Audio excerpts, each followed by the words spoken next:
Failures or just lessons, new lessons. Failures or different roads. Failures or new ways of looking at things. How about this? Suckered, ripped off, or eyes open to new things that you needed to see, that you wouldn't have seen unless you did get, end quote, ripped off. How about a little story? Picture this. Man has a patent idea.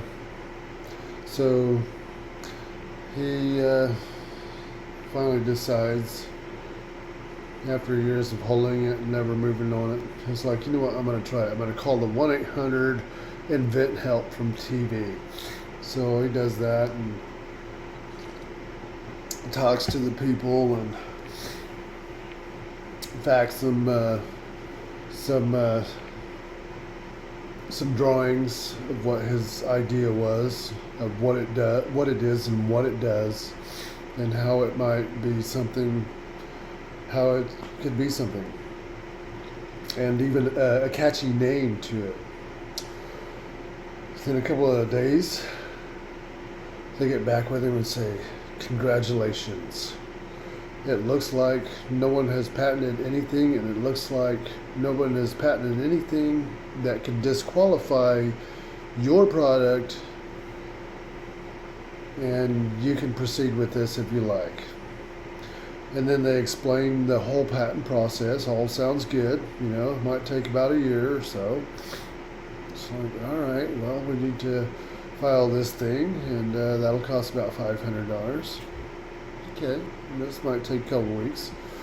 Get that part down. All right, you need to pay some more, maybe about $800 to get it up, get it filed with the United States Patent, USPTO, United States Patent Office, trademarks. Okay. Everything's looking good. You're daydreaming. You're thinking, man, by the end of this year, I'm going to have this patent. I'll be able to sell it. I'll have this toolbox in every single store in Walmart. I'll get contracts with Lowe's. I'll have this toolbox with this mechanism in it. And it'll be in every Lowe's across the United States. I'll be rich. I'll be getting royalties off of it for the next 5, 10, 15, 20 years. Anyways, so you keep going on with these people. You know, each phase they need more and more money. And then all of a sudden, can't get a hold of them. It's like, can't get a hold of them.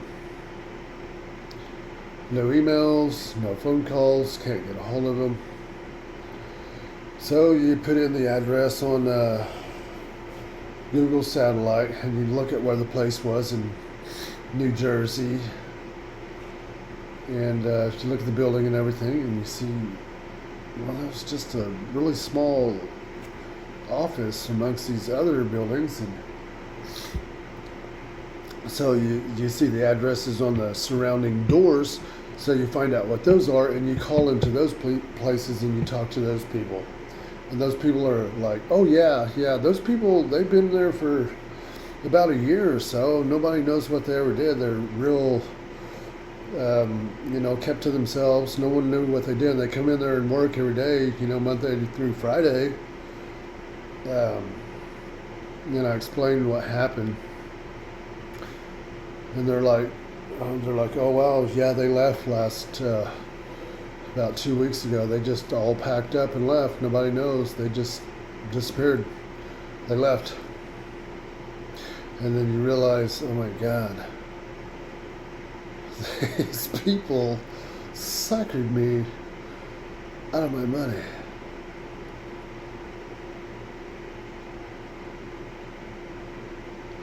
But there's a diamond in the rough to something like that.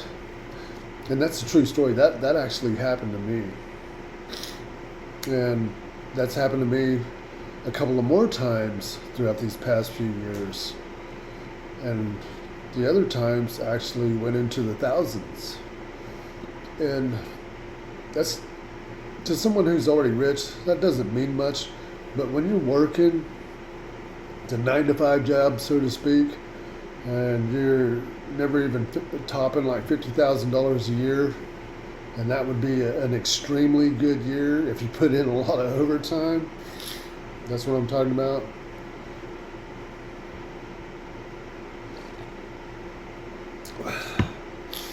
But you learn. You learn from these failures. That failure in particular right there. You know, the way those guys were actually going at that, you know, they may have actually got that. I mean, they weren't actually patent attorneys. I mean, they knew the game pretty good, enough to fool me and probably others and a lot of others. But even if they would have actually got that product on the market for me, even if they would have done that, for one, I wasn't the man I needed to be able to handle that kind of responsibility of that kind of money and those kind of contracts. And for two, it turns out that name, that catchy name that I'd had on that, has already been used in Australia with a very big company. And if that would have slipped through the cracks and then that would have surfaced later, that would have been devastating. That would have been bad. But anyways, am I glad that it didn't work out? No, I'm not glad. I'm glad I missed the bullet in those ways. I mean, it's a hard lesson to learn, but you also learn, or you should learn. I did fall for the same crap 2 more different times, but I know now. It's like, no, if you can't go to an attorney's place of office or even to their home, better yet from their home, it's better to find one that works from their home. Because you know they ain't got nothing to hide. You know where they live. But anyways, having said that, you know, with those patent ideas, that's where all my faith was at, in getting those products out there. And I still got them. It's just I don't have that passion and drive for that. I'm into the writing now, right? Pen and paper, straight up pen and paper, and writing about life, relationships, and stuff. But anyways, I want to show you something about failure and the fact that there's nothing wasted. Even stuff that doesn't work out will branch off into something else and can be used for something else or repurposed or something. Like, for example, like these holidays, I had made up this thing so I could have these things dinging around in my head, because I was going to go around a certain person and I didn't want them to be able to jab me any at all and to get a rise out of me. And it's one of the few people that can actually push my buttons, so to speak. And I just got it in my head. I ain't gonna let it happen. I'm gonna cultivate my brain a certain way to where no matter what they say or however they do it, I'll be able to sidestep it. But anyways, I made out this list of these things to be aware of. And this came off of some notes that also came off of some notes I've been studying that I haven't really done nothing with. It's kind of in the theme of 101, like 101 ways to express dignity, or 101 ways of saying, or 101 ways to 101 ways of dang it, what is it? I may have to go dig it up. But anyways, it's all about relationships and manners of speech and listening. communication, and especially on sensitive subjects. But anyways, I got those things, and I kind of consolidated them down to what I thought were my most favorite ones. You know, the things that I think work best for me. You know, the things that like really jump out. So I consolidated them down, and let's read through them real quick. This was just something I kept, and I started a couple nights before Thanksgiving and just started reading it over and over and over and over and over and over. And these were just things for me to remember. Like number 1, seek to understand, not to agree. Number 2, not how I can convince them. It's why do they feel this way. Number 3, separate the opinion from the person. Take nothing personal.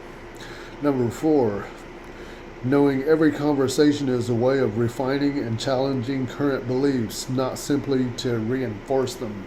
Number 5, acknowledges areas where views overlap, even in small ways of shared values, concerns, or goals. Number 6, appreciating someone's opinions doesn't mean endorsing it. It simply means valuing the diversity of thought. Number 7, recognizing my perspective is never complete or perfect. That's a good one there. Number 8, order of delivery in a sequential manner over a length of time, days, weeks, months, hence, you got to plant seeds. Number 9, pre-interaction, find possible or common goals, subjects, and values. Be meditating on the possible areas you can agree. Number 10, show interest and curiosity for the discussion, especially in the face of disagreement. Agree with their point of view and validate. Number 11, not blatant disagreement, but disagreement framed as suggestions for alternate approaches. Ask suggestions, not disagreement. That's a huge one to me. Ask suggestions. 12. Oh, I remember what that thing was. 101 ways to be to disagree without being disagreeable. That's where. Okay, get back on track. Number 12. Remember that strong disagreements and conflict rarely define the entirety of a relationship. 13. Avoid all or nothing arguments, statements. Very little of life is black and white. 14. Not taking anything personal in life. Looking at someone's character in a judging manner indicates something has been taken personal. Don't do it, ever. 15. Always breathe. Give plenty of time for absorbing and processing. Easy does it. 16. Starting off saying you triggers defense or a protection. It's better to begin with I think, I feel, I wonder, I would like, I want, stuff like that. Avoid taking blatant disagreement personal. It never goes good if it's ever made out to be me instead of about we. So, wait a minute, here's the last page. 18.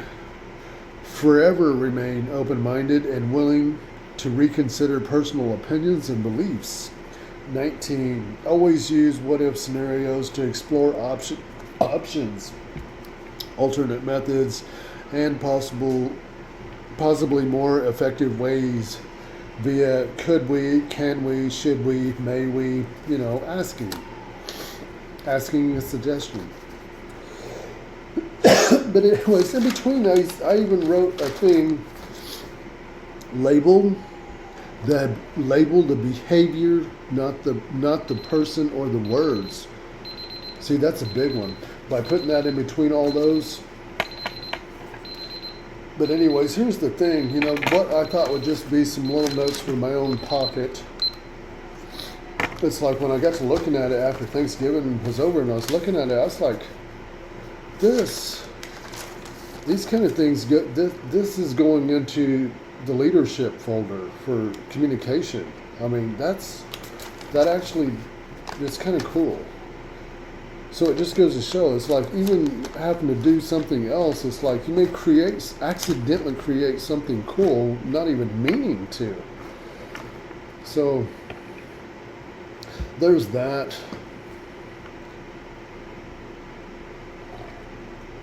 But I can say one thing, when it comes to failure, back to the other thing about the patent ideas and products and becoming a superstar product developer.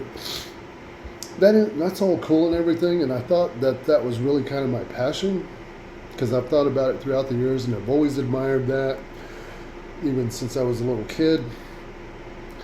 That's not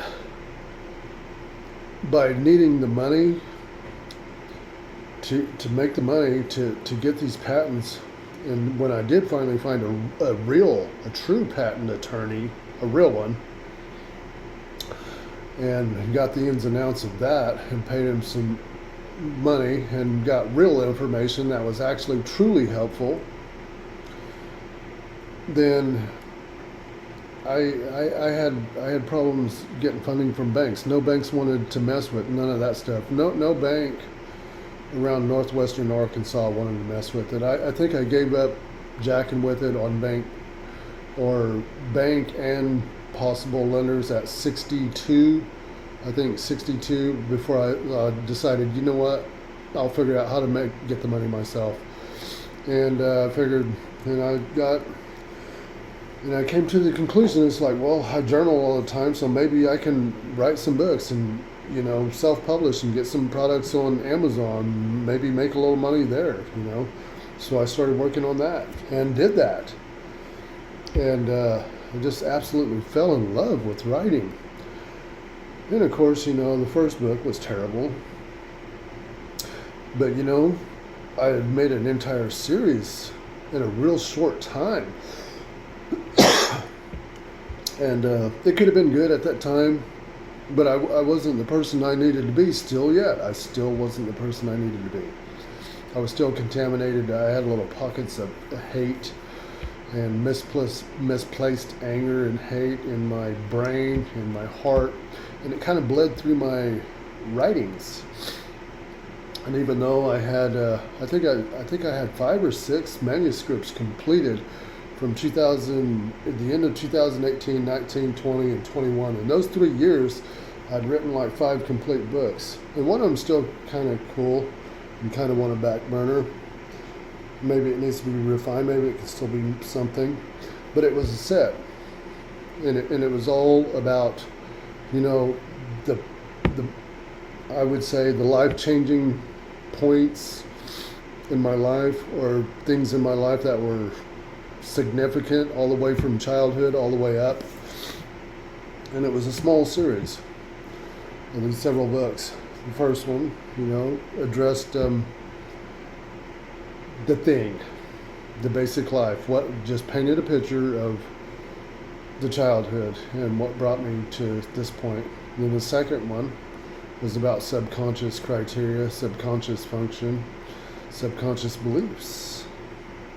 And the third one is how the subconscious gets programmed through society and religion. And then the fourth one, in the 5th book, those weren't completed manuscripts, but one of them was leadership appreciation, which is still pretty cool. I'm glad I kept that folder, because this is going to go into that. But anyways, the point is you never know. And it's like, once I came to the shocking realization and had learned more and actually got sober and quit drinking like a fish every day and hiding from what I needed to address, I burned all those manuscripts. I burned every one of them. So, and I decided to start using my notes, the notes that I was keeping to myself, that I didn't share with anyone. I decided I was going to take those notes and write about those things. And I just even fell more in love with the writing process. So anyways, it just goes to show that the failure of the first products, of the things that I thought I wanted so bad, led me to what I really like and love and want to do. I mean, I got no problem with, if it takes me another 5, 10 years before I actually get any decent content that gets really published or whatever, then so be it. It's not a race. It's about the creation. It's about how the notes manifest. It's about how the information comes about. It's about how things come together. It's about how it's almost like the writing writes itself, and I almost get to take credit of it. The only thing, it's like, I don't know. I guess the best way I could describe it is it's like it's trying to manifest itself into the physical realm, and I am just a co-creator and help it to try to figure out how it wants to be shaped or done, and my job is to help it to get there. Creation. So anyways, that brings about a new faith, those things, and it goes back to creation. So I guess if we want to wrap this up into a case in point, the point is there is no such thing as failure. It teaches us things, and see, failure, the only true failure is when someone tries and they quit and never try again. And even then, to me, that's not even a failure, because it's better to at least have an attempt and failed. The only true failure is never even trying. That is the only true failure. Outside of that, I don't believe failure is real. Not one bit. Not one bit. Anyways,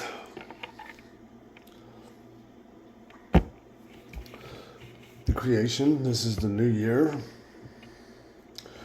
And this is the first quarter, and I'm sure you've probably written out your goals for this first quarter of 2024 of what you want to accomplish, and then the second quarter and the third quarter and the fourth quarter.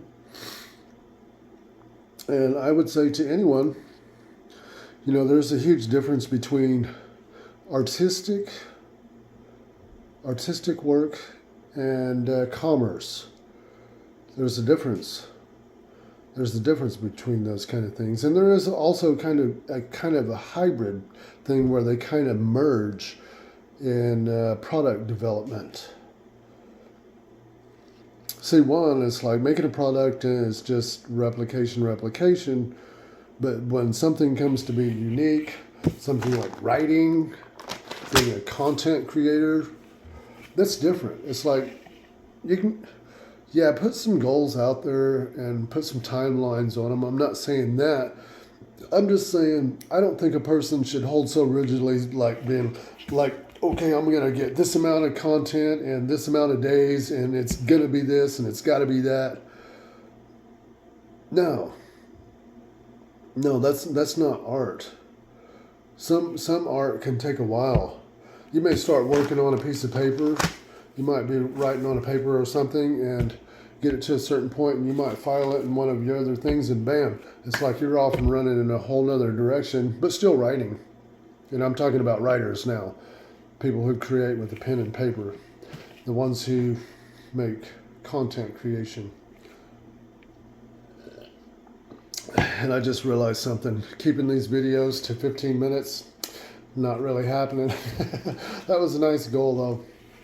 But anyways, so the thing is, the takeaway on this is don't force. Do not force. Do not force. Especially when it comes to writing. Let it develop. Let it unfold. Let it happen. Let the writing come out. Don't force it. Don't say, okay, I've got to get this amount and that's all there is to it. Now, there are good recommendations. Like I heard someone say the other day on a YouTube thing, try to get 500 words out every day. And it's like, yeah, that's a good mark to shoot for. I absolutely believe that, absolutely, and I absolutely having some generalized goals, as in, yes, I'm going to do this every day, and but as for, yes, I'm going to do this, and it's got to be exactly this amount, and no, I'm not talking about rigid hard lines to go by. No, I'm talking about commitment of every day. Yes, absolutely, absolute must. Got to build them habits, them little micro habits. Do them every day for a lifetime. Hopefully, you've got these little habits. Have some habits that are temporary, that are to build what you need to do over, whether it's a couple of months or a couple of years, and then a couple of lifelong habits where they never quit. They never quit. Always adding to it every day until you die. And then hopefully you hand that information off to someone else in your family, that to where they can continue it on. That's what I'm talking about. So even if you go your whole life, let's say I go my whole life. Let's say I do all these writings. Let's say I make umpteen manuscripts, and I write for the next 15, 20 years, and it's 2040, 2050, I get old, 2060, I get old and I die. So what? So what? It doesn't matter, because it's not about the money anymore. It's not about a Lamborghini, and it's not about about living in mansions or having a family house with 7, 8, 9, 10 bedrooms in it, and having all your family or whoever and cousins and everyone on a team. I mean, it's still about that, yeah, but it's like, I look at the timelines I set back in 2018 for myself. No, it's nice to set some marks to shoot for, but don't stay rigid to them. Yeah. Stay flexible. Stay able to pivot, so to speak, as in change into a whole nother project if need be. Because you might really spend a lot of time and money going up into a certain way, and get a couple, 3 years into it and realize, you know what, it's not me. And that's okay. And then switch. It'd be better than to say, than to let everybody around you say, oh, you're doing okay. You're starting to make money now. Keep doing it. Yeah. Just because a person's making money, or even good money, doesn't mean that's what they should do. Because I honestly believe this one saying: sometimes money costs too much.